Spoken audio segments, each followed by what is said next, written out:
bonjour à toutes et à tous, ravi de vous retrouver à l'écran pour une nouvelle saison de 30 minutes. Tout de suite, les titres de ce mercredi 24 août.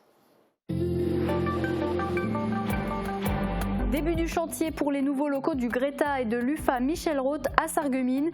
Ils seront situés sur le site de l'ancienne entreprise Cormeca, un déménagement nécessaire pour assurer l'offre de formation. La 19e édition du Moselle Open, le célèbre tournoi de tennis qui se déroule aux arènes de Metz, aura lieu du 18 au 25 septembre. La liste des joueurs a été dévoilée avec en tête d'affiche le numéro 1 mondial, Daniil Medvedev et bien d'autres. Le film Une bouteille à la Sarre, réalisé par la compagnie Autant des mots, est projeté le long du canal de la Sarre, sur la péniche L'Argonaute, un film en noir et blanc tourné avec des habitants du territoire et qui nous replonge aux prémices du cinéma. Et qui dit retour du 30 minutes, dit retour des chroniques sur Mosaïque Cristal. Et oui, on ne les a pas oubliées. Aujourd'hui, c'est Morane qui nous parlera d'un festival qui revient au Pays de Beach. Absolument, il s'agit du festival Euroclassique. Il revient pour une 31e édition et on en parlera juste après mardi. Très bien, alors à tout à l'heure. Et en seconde partie d'émission, ne manquez pas un nouveau numéro de Rétrovision avec un bond dans le passé de plus de 20 ans. Vous verrez entre autres les débuts des travaux de l'hôpital Saint-Joseph à Beach. Et pour l'heure, une info tombée le mois dernier, le Greta et l'UFA Michel Roth vont déménager sur le site de Corps à Sarreguemines. Les travaux viennent tout juste de démarrer. C'est un projet colossal pour ces deux centres de formation, bientôt réunis sous le même toit. Un reportage de Morane Grandcola et Florence Varocchi.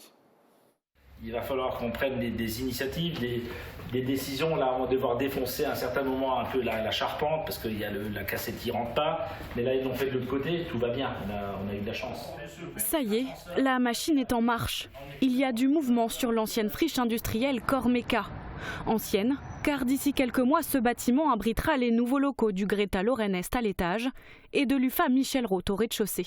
Le hasard a fait que je rencontre Jean-François Reinert qui est venu là sur ce parking en me disant tiens, j'aimerais bien louer. Aujourd'hui on est sur une école, sur un centre de formation qui aura je pense une vraie place dans la ville.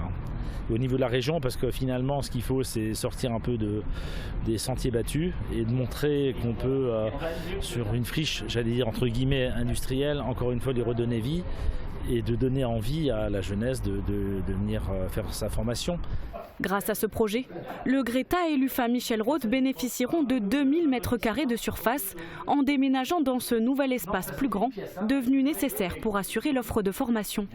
Alors le développement de la formation professionnelle est un objectif qui fait partie des objectifs que nous sommes fixés déjà depuis très longtemps. Nous sommes heureux de voir qu'effectivement nous allons pouvoir trouver des locaux, de la surface qui nous permettront donc de faire toute cette formation, de répondre aussi aux besoins des entreprises avec un cœur de métier qui certes, ne l'oublions pas, reste la restauration sur Sarreguemines, sachant qu'il y a du commerce, il y a aussi de l'industrie et d'autres formations. Nous sommes en mesure de répondre à tous les besoins en formation que peuvent exprimer les entreprises aujourd'hui. Dans un premier temps, c'est le Greta qui prendra possession des lieux, si tout se passe bien, d'ici la fin du mois d'octobre. Pour l'UFA Michel Roth, le chantier s'achèvera d'ici 1 an environ. Les halls et bureaux de l'ancienne usine laisseront place à des espaces design, des plateaux techniques dernier cri ou encore un restaurant d'application avec terrasse. Pour Michel Roth, cette nouvelle unité de formation qui porte son nom s'annonce très prometteuse pour l'avenir. J'ai été formé au CFA donc de Sarreguemines, donc c'est pour ça que c'est une belle histoire et d'avoir fait l'apprentissage ici et de se retrouver ici 45 ans plus tard. Et bien sûr, je suis toujours revenu, mais de pouvoir participer avec en toute modestie à justement à cette nouvelle école pour pouvoir faire en sorte que surtout la cuisine, parce que c'est vraiment là où je connais le mieux. Donc pour faire en sorte qu'il y ait vraiment tout pour que les jeunes puissent vraiment mettre leur passion à exécution, quoi. Coût total du projet, environ 2,5 millions d'euros, financés par la SCI Mirabel, dont 1,5 million seront dédiés à l'installation de panneaux photovoltaïques qui permettront à l'UFA de s'auto-alimenter en énergie et d'installer des bornes de recharge électrique sur son futur parking.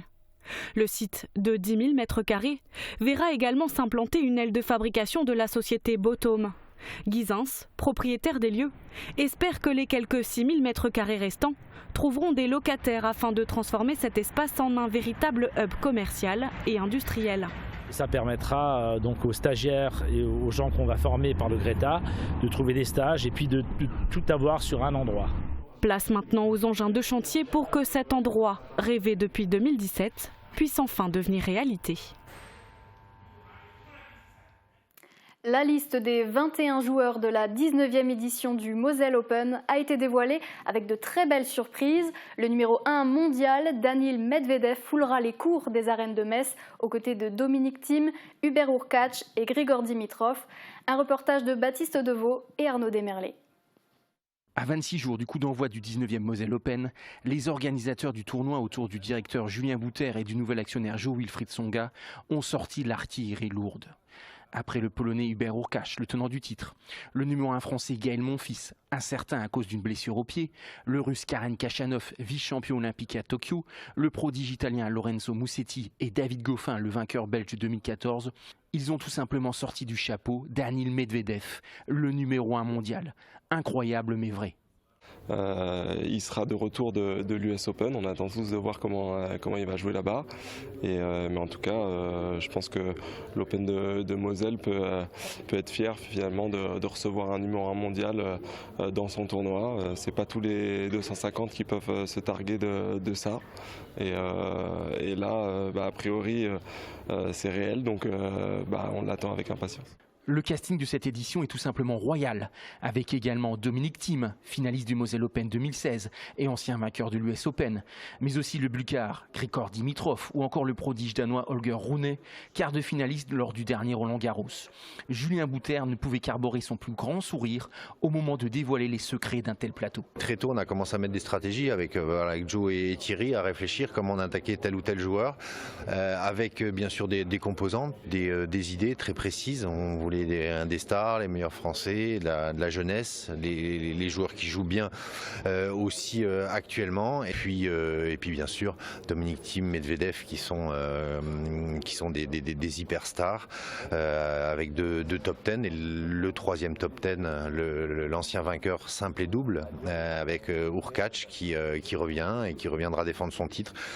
Si pour l'instant Gaël Monfils et Benjamin Bonzi sont les seuls Français à intégrer le tableau final de ce Moselle Open, il ne fait pas un pli que l'enfant du pays Hugo Humbert sera également de la partie. Si vous voulez, il y a deux façons de répondre. Il y a le regard que vous devez porter dans mes yeux et mes paroles. Mes paroles, je ne me permettrai jamais de dire autre chose que ce qui a été par Julien, donc je ne vous répondrai pas. Si vous regardez mes yeux, je pense que vous comprendrez ce que je veux dire. La 19e édition du Moselle Open aura lieu du 18 au 25 septembre aux arènes de Metz pour une édition qui fera à coup sûr parler d'elle. Pédaler pour une projection théâtralisée en plein air, c'est un spectacle étonnant auquel les artistes de la compagnie Autant des mots convient leurs spectateurs. Première étape de leur périple et première projection de leur film, Une bouteille à la Sarre. Hier soir au port de plaisance de Vitrin, Guillaume Dumonteil y était. Il vous venait l'envie de revivre cette projection. Les spectateurs présents au port de plaisance de Vitrin hier soir ont assisté à une expérience étonnante, la projection théâtralisée d'une bouteille à la Sarre, le river movie de la compagnie Autant des mots. Première surprise, le moyen utilisé pour produire l'électricité nécessaire à la projection du film. Il s'agissait du vélo tandem de la compagnie. Il servait à recharger la batterie du vidéoprojecteur. Seconde surprise, le film en lui-même. Tourné sur le territoire dans la première moitié du mois de juin, il raconte l'histoire d'un peintre qui découvre une bouteille dans la Sarre. Qui a écrit le message déposé à l'intérieur?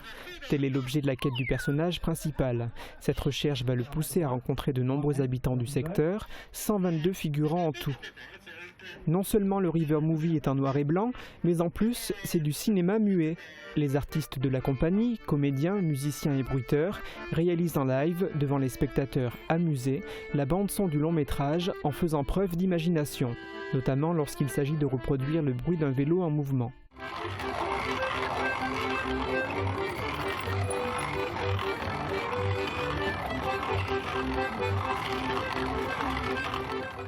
Durant toute cette semaine, jusqu'à samedi soir, la compagnie Autant des mots présente ce spectacle dans différentes communes.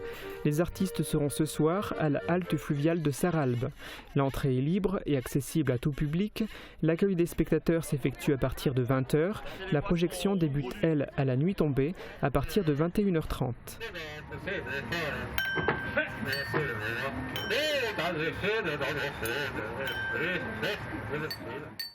Voilà une idée de sortie intéressante et qui sort du commun.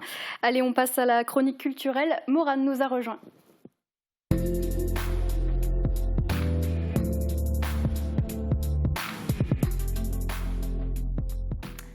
C'est le grand retour de nos chroniques culturelles, Morane, et on ne perd pas les bonnes vieilles habitudes. On commence par les sorties. Et oui, et c'est aussi le grand retour des chroniques sortir, et donc on ne perd pas les bonnes vieilles habitudes. Alors sortez vos agendas.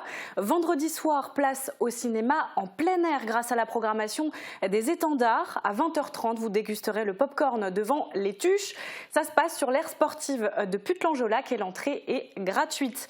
Et pour rester dans la programmation des étendards, samedi soir, cette fois, c'est un spectacle de la compagnie Caballeria intitulé Les prémices d'un chevalier. C'est un spectacle équestre médiéval où le cheval servira les acrobaties, la magie et surtout le retour à l'époque des chevaliers. C'est la dernière date du festival, une jolie conclusion pour cette édition 2022 des étendards. Alors rendez-vous à 20h au stade de Olvin et encore une fois l'entrée est gratuite. Et samedi soir toujours, mais cette fois du côté du Pays de Beach, Sturzelbronn remonte le temps. La Nuit des Moines est de retour pour une 4e édition. L'événement permet de revivre l'histoire avec un grand H de 18h à minuit. De nombreuses animations seront au programme. Un village médiéval sera d'ailleurs illuminé à la lueur des flambeaux et animé par les compagnons de la Branche Rouge sur fond de contes et de légendes et de visites guidées des vestiges de l'ancienne abbaye cistercienne. Et dimanche, place à la grande messe célébrée en l'honneur de Saint Bernard. Et pour terminer le week-end, dimanche, c'est le 40e anniversaire de Coop Ami Nature. L'association qui promeut la consommation de produits bio et les circuits courts vous invite pour l'occasion à venir festoyer avec elle en musique. Le groupe Les Décadents se produira à partir de 15h avant de déguster un gâteau d'anniversaire. Les festivités se dérouleront à la maison Guth de Host, la plus ancienne habitation à colombage de la commune. Alors bon anniversaire en tout cas. Et voilà pour les bons plans de sortie, Margot. Merci beaucoup Morane pour ces bons plans. Et maintenant on va parler d'un gros événement culturel qui arrive bientôt. Et oui, la culture fait aussi sa rentrée avec un festival incontournable du Pays de Beach. Il s'agit du festival Euroclassique. Il est de retour au Beacherland et chez nos voisins allemands pour une 31e édition. Alors musique maestro.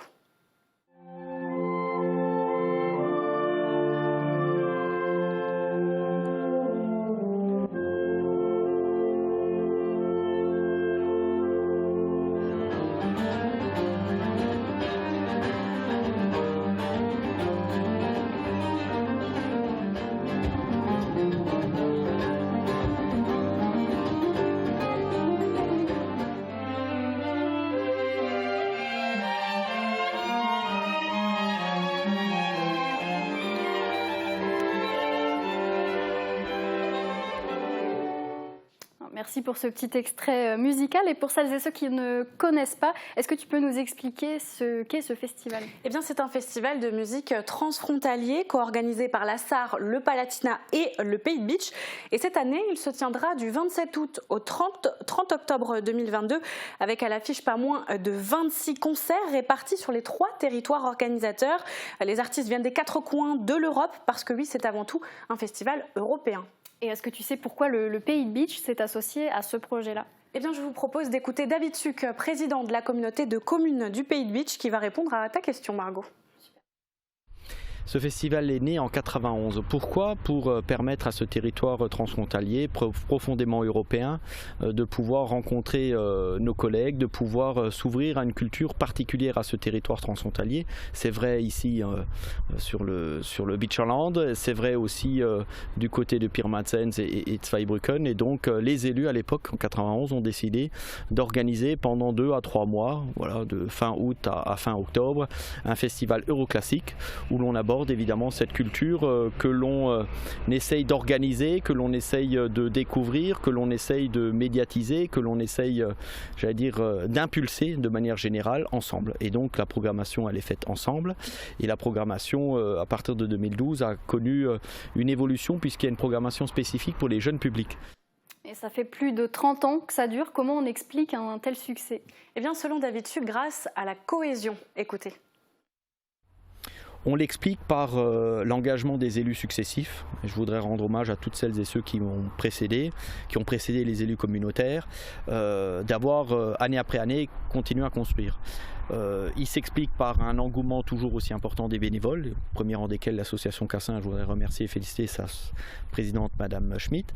Il s'explique par une capacité des services communautaires, évidemment, d'être engagés dans ce dispositif, des élus communautaires à voter les budgets, à valider les budgets, à être force de proposition. Il s'explique aussi par une itinérance sur l'ensemble du territoire. Cette année, ce sont 8 communes qui vont organiser Euroclassique, alors dans des salles, dans des églises. C'est cette explication que l'on peut se donner au travers de cette capacité à se régénérer, à s'amender et puis à faire de l'itinérance. Je crois que dans le festival Euroclassique, toutes les communes ont à un moment donné pu accueillir, découvrir, partager, être acteurs de ce bel événement. Donc la particularité de ce festival, c'est surtout de mettre en lumière toutes les cultures de l'Union européenne. Et pour cela, eh bien, les organisateurs se sont inspirés des points cardinaux. Alors je m'explique. Le thème de l'an dernier, par exemple, c'était Aurore boréale, qui reprenait les sonorités des pays nordiques. Eh bien, cette année, ce sont les pays de l'Est qui vont être mis à l'honneur. Vent d'Est, c'est le thème de cette édition 2022, qui s'inscrit donc dans la continuité du projet intitulé Boussole Europe, ce fameux parcours culturel d'Est en Ouest et du Nord vers le Sud. Justement, en parlant de programmation, comment ça va se passer? Comment c'est réparti sur le territoire? Eh bien, comme je l'ai dit, donc 26 dates au total, réparties sur 2 mois. Pour ce qui est de la programmation, je te propose bien évidemment de rester sur le secteur du Pays de Bitche. Alors, 7 communes sont concernées. Il y a Obergeilbach, Montbronn, Lemberg, Lutzwiller, Rallin, Bitche et Petit-Réderchin. Et on retrouvera donc des sonorités des pays de l'Est, comme de la musique des Balkans ou d'Ukraine, ou encore de la musique klezmer. Alors évidemment, la programmation complète est à retrouver sur le site internet du festival Euroclassique. Très bien. Est-ce qu'il y a des nouveautés cette année? Alors oui et non, en fait pas de nouveautés à proprement parler dans le déroulé du festival, on va dire, mais il y a des nouveautés dans la relation avec le public. J'aimerais souligner un point important, Margot. Le festival Euroclassique ne fait pas que du classique. Très souvent, quand on pense musique classique, on associe ça à un public précis. Eh bien, faux. Aujourd'hui, les organisateurs essayent de conquérir tous les publics, comme l'a dit David Suc juste avant. Par exemple, il y a une programmation pour les jeunes publics, mais il n'y a pas que ça. Christiane Schmitt, présidente de l'association Cassin de Bitche, vous tease les nouveautés de cette programmation 2022. Écoutez. On voudrait ouvrir largement au public et donc la nouveauté qu'on essaie d'introduire de plus en plus, c'est vraiment sortir du classique. Il y aura toujours, par exemple, on a un spectacle à Petit-Réderchin, un concert à Petit-Réderchin on aura de la pole dance, donc tissu, son, et tout ça pourquoi? Parce qu'ils avaient décidé de faire un spectacle pour les malentendants. Et voilà, nous l'avons repris, et ce qui est une merveilleuse harmonie entre le tissu et le son. D'autre part, par exemple, la nouveauté peut être aussi au Domino's Bar à Lemberg. Ils ont un partenariat, ils ont beaucoup soutenu l'Ukraine, donc ils ont un partenariat entre les 3 villes, Lemberg en Allemagne, en France et en Ukraine. Et donc là, ils ont beaucoup, depuis les événements, tristes événements, ils ont beaucoup œuvré pour eux. Et donc là, on a un spectacle au Domino's Bar, et il y aura même associé de la restauration, de l'exposition, etc. Donc ça, c'est en quelque sorte nouveau parce qu'on rajoute quelque chose, c'est beaucoup plus complet et il y a de quoi vraiment découvrir plein de choses sur l'Europe de l'Est. Bon, on a déjà envie d'y être. Alors pour que ça soit bien clair, est-ce que tu peux nous rappeler les dates? Bien sûr. Alors la 31e édition du festival Euroclassique démarre donc ce week-end et se tiendra jusqu'au 30 octobre prochain. Samedi, ça se passe à Kontwig en Allemagne. Et du côté de chez nous, rendez-vous le dimanche 11 septembre à l'église d'Obergeilbach. C'est quatuor Ad Astra. Venus tout droit de Strasbourg, les 4 musiciens vous feront voyager entre musique classique, jazz et contemporaine. C'est à 16h au tarif de 15 €. Et dernière info pratique, vous pouvez d'ores et déjà acheter vos billets auprès de l'Office de tourisme du Pays de Bitche, au siège de la CCPB ou encore par internet via le site qui s'affiche au bas de votre écran. Merci beaucoup Maureen pour toutes ces informations et on souhaite évidemment une excellente saison au festival Euroclassique. Absolument. Et on se retrouve la semaine prochaine. Oui, c'est ça. On va marquer de notre côté une courte pause avant de se retrouver pour faire un petit retour en arrière. Dans un numéro de Rétrovision, on parlera des événements qui ont marqué le mois de septembre 2001. A tout de suite. La rénovation de vos façades avec Modern Habitat allie esthétique et une résistance garantie à toutes les intempéries. Retrouvez votre programme avec le Crédit Mutuel, partenaire des grands événements de votre région. Une banque qui appartient à ses clients, ça change tout. Bonjour à tous. Le soleil brille sans interruption du matin jusqu'au soir, pas l'ombre d'un nuage à l'horizon. Le thermomètre subit toujours une grande amplitude thermique et passe de 17 degrés le matin à 32 degrés l'après-midi. Demain, souhaitez une bonne fête au Louis. Le soleil se lève à 6h41 et se couche à 20h32. Bonne journée sur Mosaïque Cristal. C'était votre programme avec le Crédit Mutuel, partenaire des grands événements de votre région. Une banque qui appartient à ses clients, ça change tout. Cora Sarreguemines, le meilleur choix pour une rentrée réussie à petit prix. De l'agenda à la calculatrice scientifique, en passant par l'indispensable stylo 4 couleurs. Ne manquez pas nos produits éco-responsables en matière recyclée. Et jusqu'au 27 août, donnez une seconde vie à votre cartable. Recevez 10 € en bon d'achat pour votre geste éco-responsable. Cora, l'hyper-proximité. Qui pourrait deviner que je porte des appareils ? Les nouvelles générations d'aides auditives sont de plus en plus discrètes, même en contour d'oreille. Même avec les cheveux courts ? Oui, il se cache facilement derrière le pavillon de l'oreille et ensemble nous choisirons la couleur qui vous conviendra. Et ça tient vraiment bien ? Bien sûr, grâce au moule sur mesure, l'appareil épouse parfaitement votre conduit auditif.